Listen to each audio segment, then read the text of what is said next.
ഇതൊക്കെ എങ്ങനെയാ നീ അവരിലേക്ക് എത്തിക്കുന്നത്? സ്കൂൾ കോളേജ് പരിസരത്തുള്ള ഹോട്ടലുകളിലും ബേക്കറികളിലും സപ്ലൈ ചെയ്യുന്ന ആഹാര സാധനത്തിൽ ചെറിയ ഡോസിൽ ചേർത്ത് ഞങ്ങളങ്ങ് കൊടുക്കും. പിന്നെ അവർക്കത് ഇല്ലാതെ പറ്റില്ലെന്ന് അറിയുമ്പോ അവരിങ്ങോട്ട് ചോദിച്ചു വരും. അപ്പം ഞങ്ങള് കാശ് ചോദിക്കും. പിന്നെ അവർ അച്ഛന്റെ പാക്കറ്റിലെ പൈസയും അമ്മേരെ മാലയൊക്കെ അടിച്ചു മാറ്റിക്കൊണ്ടിങ്ങ് വരും. പൈസ കിട്ടാതെ വരുമ്പോ വേണ്ടി വന്ന് അവരുടെ ശരീരം വരെ വിൽക്കും. നമ്മളെ നാട്ടിൽ തന്നെ ഒരു ദിവസം എത്ര രൂപയുടെ ബിസിനസ്സാണ് നടക്കണേന്ന് അറിയാമോ? എനിക്ക് പോണം, എന്നെ വിട്, എനിക്ക് പോണം, ലഹരിയുടെ ലോകത്തിലേക്ക് എനിക്ക് പോണം, വിട്. വിടാമടാ, നിന്നെ വിടാ. ലഹരിയുടെ അത്യുന്നതങ്ങളിലേക്ക് തന്നെ നിന്നെ വിടാം.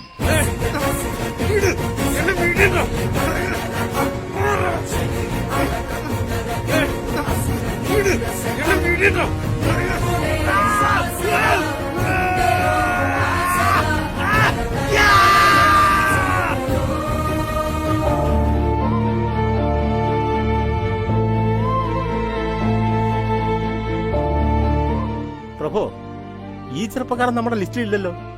എവിടെയാ ഈ പാവം? പാവം ഇവനേതാന്ന് നിനക്ക് മനസ്സിലായോ?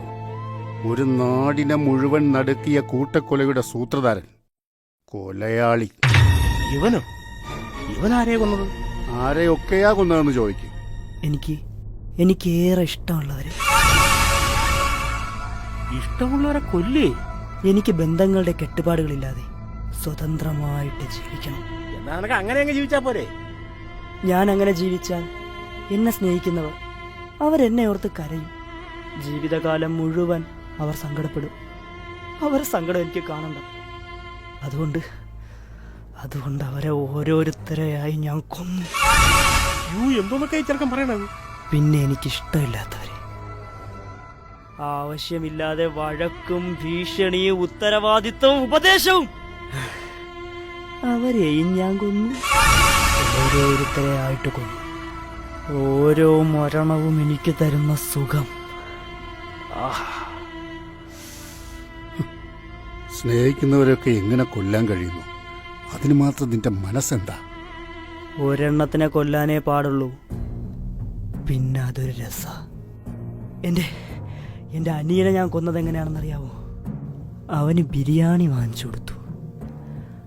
അവനത് കഴിക്കാതിരിക്കുമ്പോ പിന്നിലൂടെ ചെന്ന് ചുറ്റിക കൊണ്ട് അവന്റെ തലയ്ക്കൊറ്റയടി. അവന്റെ അലറിക്കരഞ്ഞ് അവന്റെ വായ ഞാൻ പൊത്തിപ്പിടിച്ചു. ആ വിളി എനിക്ക് കേക്കണ്ട. ദയനീയമായിട്ട് അവൻ പിടയുമ്പോ ചുറ്റിക കൊണ്ട് അവന്റെ മുഖം അടിച്ചടിച്ചടിച്ച് വികൃതമാക്കി. അത് കഴിഞ്ഞെന്റെ അമ്മാവൻ. ഇപ്പോഴത്തെ പിള്ളേർക്കൊക്കെ ഇത്ര ക്രൂരനാകാൻ എങ്ങനെ കഴിയുന്നു? അമ്മാവൻ കഴിഞ്ഞ് എന്റെ അമ്മ. അമ്മേ? പിന്നിലൂടെ ചെന്ന് ഷോളിട്ട് കഴുത്തില് മുറുക്കി മുറുക്കി മുറുക്കി കൊന്നു. എന്റെ അമ്മയെയും ഞാൻ കൊന്നു. കൊല്ലുമ്പോഴും എന്റെ പേര് വിളിച്ചു കരഞ്ഞ അമ്മ മരിച്ചത്. നിനക്ക് കുറ്റബോധമില്ലടാ. എന്തിന്? ആരോട്? സ്വന്തം മനസാക്ഷിയോടെങ്കിലും. മനസാക്ഷി മനസ്സൊന്നു ദുർബലപ്പെടുമ്പോ ഒരൽപ്പം ലഹരി, അതൊന്ന് ആസ്വദിച്ചാ മതി. പിന്നെ മനസ്സിനൊടുക്കത്ത ധൈര്യ. ഇത്രയും വലിയ തെറ്റ് ചെയ്തിട്ടും ഒന്നിനെയും നിനക്ക് പേടിയില്ലേ? പേടിയോ? ആരെ? ദൈവത്തിന് പേടിയില്ലേ?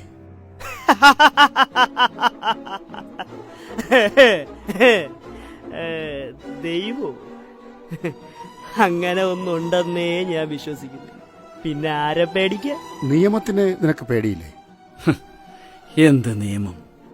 പണവും സ്വാധീനവും ഉണ്ടെങ്കിൽ നമ്മുടെ നിയമത്തിന് ആരെയും ഒന്നും ചെയ്യാൻ കഴിയില്ല. കാശും നല്ലൊരു വക്കീലും ഉണ്ടെങ്കിൽ സുഖമായിട്ട് ഊരിപ്പോരാ. തെളിവുകളും സാക്ഷികളും അവരുണ്ടാക്കിക്കോളും. ഇനി ജയിലിലാണെങ്കിലും എന്താ സുഖം? എല്ലാവിധ സൗകര്യങ്ങളും ജയിലിലുണ്ട്. പത്രം, TV, ചികിത്സ, 3 നേരം സുഭിക്ഷമായ ഭക്ഷണം. അപ്പോ ജയിലിൽ ശിക്ഷയില്ലേ? ശിക്ഷയോ? ഉണ്ടായിരുന്നു പണ്ട്. വെറും തറയിൽ ന്യൂസ് പേപ്പർ വിരിച്ച് കിടത്തിയും കഴിക്കാൻ ഗോതമ്പുണ്ട മാത്രം കൊടുത്തും പ്രതികളെ കൊണ്ട് പാറ പൊട്ടിച്ചും ഒരു കാലത്ത് ശിക്ഷിച്ചിരുന്നു. ഇപ്പൊ ജയിലെല്ലാം സുഖവാസ കേന്ദ്രം പോലെയല്ലേ? ഇവന്മാരെ പോലെയുള്ളവരെ ശിക്ഷിക്കാനല്ലെങ്കിൽ പിന്നെ എന്തിനാ ജയില്? ജയിലുകളിൽ പഴയതുപോലെ ശിക്ഷാരീതി കൊണ്ടുവന്നില്ലെങ്കിൽ നമ്മുടെ നാട്ടിലെ കുറ്റകൃത്യങ്ങൾ ഒരിക്കലും കുറയില്ല. പുതുതലമുറ വഴി പിഴച്ചു പോകും. കൊച്ചിലെ എന്നെ പിള്ളേർക്ക് നല്ല അടി കൊടുത്ത് വളർത്തിയാൽ മതി, ഒരുത്തനും വഴി പഴിച്ചു പോകില്ല. അയ്യോ, പിള്ളേരെ ഒന്നും ഇപ്പൊ ആർക്കും അടിക്കാനൊന്നും പറ്റൂല. സ്വന്തം അച്ഛനും അമ്മയ്ക്കോ? കൊള്ളാം. എങ്കിൽ അപ്പൊ തന്നെ ബാലാവകാശ കമ്മീഷൻ വന്ന് കേസെടുക്കും. തന്തയും തള്ളേ അകത്താവുകയും ചെയ്യും. സ്കൂളിലെ അധ്യാപകർക്കെങ്കിലും അവരെ അയ്യോ, ആ പാവങ്ങളങ്ങ് ജീവിച്ചു പൊയ്ക്കോട്ടെ. സാറന്മാരൊന്ന് വിരട്ടിയാൽ തന്നെ അവരുടെ പണിയും പോവും, ജയിലിലും കിടക്കേണ്ടി.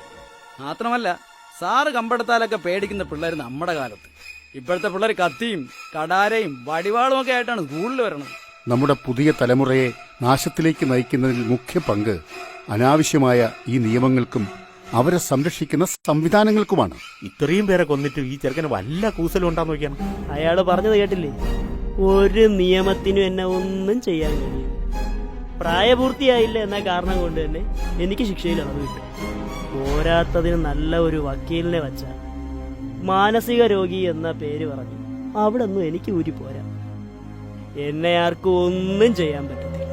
പോലീസിനും കോടതിക്കും നിയമത്തിനും. കൊല്ലണം, എനിക്കിനിയും കൊല്ലണം. എന്റെ കൈകളിൽ കിടന്ന് പെടഞ്ഞവര് മരിക്കുന്നത് എനിക്ക് കാണണം. അവരുടെ ചുടുചോരയുടെ ഗന്ധം എനിക്കറിയണം. ആർക്കും ഒന്നും ചെയ്യാൻ പറ്റത്തില്ല.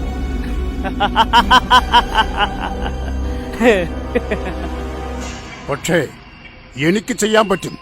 നിന്റെ ജീവനെടുക്കാൻ.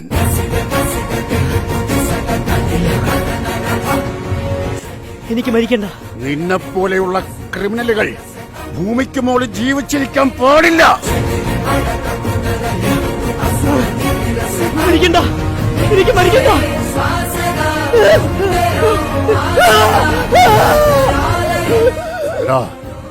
നിന്നെ മാത്രമല്ല, നിന്നെപ്പോലെ നീതി അർഹിക്കാത്ത നരാധമന്മാരെ ഞാൻ ഇങ്ങോട്ട് കൊണ്ടുവരും.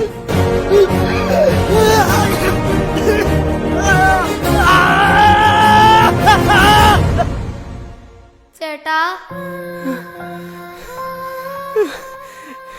എന്തിനാണ് ചേട്ടാ എന്നെ കൊന്നത്? സ്നേഹത്തോടെ എനിക്ക് ബിരിയാണി വാങ്ങി തന്നു. ഞാനത് കഴിച്ചു തുടങ്ങുമ്പോ, ഞാനത് കഴിച്ചിറക്കും മുമ്പ് എന്തിനാണ് ചേട്ടാ എന്നെ തലക്കടിച്ച് കൊന്നത്? ചേട്ടാ, എന്നെ കൊല്ലല്ലേ, എന്നെ കൊല്ലല്ലേ ചേട്ടാ. എനിക്കത് കേക്കണ്ട. കൊല്ലല്ലേ ചേട്ടാ, കൊല്ലല്ലേ, കൊല്ലല്ലേ ചേട്ടാ. എനിക്ക് കേക്കണ്ട, കേക്കണ്ട. ചേട്ടാ, അമ്മ. മോനെ, കൊച്ചിലേ മുതല് നീ തെറ്റ് ചെയ്യുമ്പോ ശാസിക്കുമായിരുന്നു എന്ന ഒരൊറ്റ തെറ്റേ ഞാൻ ചെയ്തിട്ടുള്ളൂ. അതൊക്കെ നീ നന്നാവാൻ വേണ്ടിയായിരുന്നു. എന്നിട്ട് അമ്മാവനോട് എന്തിനാടാ നീ ഇങ്ങനെ ചെയ്തത്? കൊല്ലാൻ മാത്രം ഞാൻ എന്ത് തെറ്റാടാ ചെയ്തത്? അടിക്കല്ലേ. എനിക്ക് കേക്കണ്ട, എനിക്ക് കേക്കണ്ട. മക്കളെ, അമ്മ, കുഞ്ഞുമോനെ, അമ്മ, കൈ വളരുന്നോ കായ് വളരുന്നോ എന്ന് നോക്കി വളർത്തിയതല്ലേ മക്കളെ നിന്നെ ഞാൻ. നിനക്ക് വേദനിച്ചാൽ ഈ അമ്മയുടെ നെഞ്ചാടാ മോനെ പിടയുന്നത്.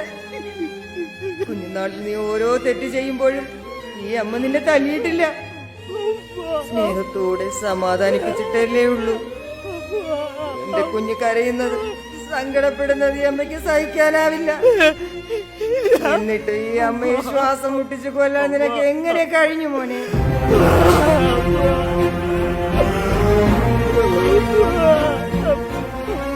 ചേട്ടാ,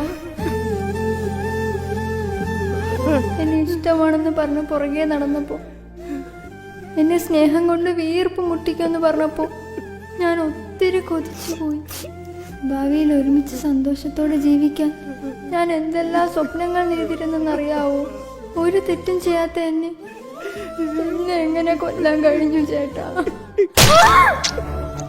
എന്നെ കൊല്ലല്ലേ, എന്നെ കൊല്ലല്ലേ. അയ്യോ അറിയാതെ നീ അല്ലടാ എന്റെ മോളെ കൊന്നു. എന്തിനാടാ എന്റെ കുഞ്ഞിനെ കൊന്നു? നിന്നെ എന്തിട്ടാ? എന്നിട്ടും നീ അവളെ കൊല്ലാതിരുന്നൂടായിരുന്നാടാ നിനക്ക്? ജീവനെങ്കിലും ബാക്കി വെച്ചിരുന്നൂടായിരുന്നാടാ നിനക്ക്? ചേട്ടാ, ചേട്ടാ എന്നെ കൊല്ലല്ലേ, എന്നെ കൊല്ലല്ലേ ചേട്ടാ. കേൾക്കണ്ടേ? കേക്കണ്ട, എനിക്ക് കേക്കണ്ട, എനിക്ക് കേക്കണ്ട. കേൾക്കണം, നീ കേൾക്കണം. എല്ലാറ്റിനും നീ മറുപടി പറയണം. ചിത്രഗുപ്ത, ഇവനെ കൊണ്ടുപോ. ഇനി ഇതുപോലെ ഇവിടേക്ക് വരുത്തേണ്ടവരുടെ കണക്ക് കൂടി ഒന്ന് ശരിയാക്കി വച്ചോ. ഉത്തരവ് പ്രഭു.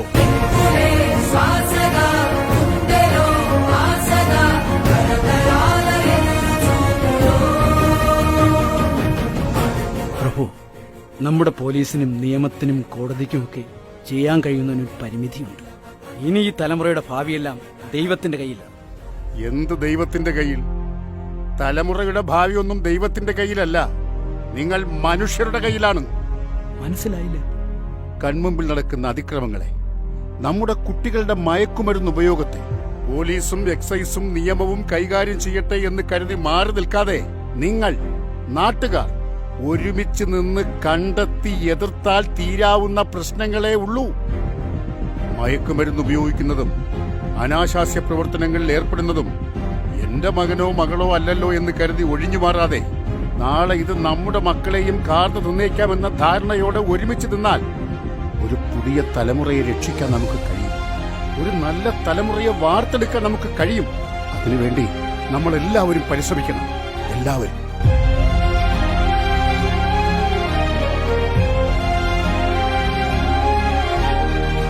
പ്രഭു, പോകുന്നതിന് മുമ്പ് ഒരു കാര്യം കൂടി ചോദിച്ചോട്ടെ.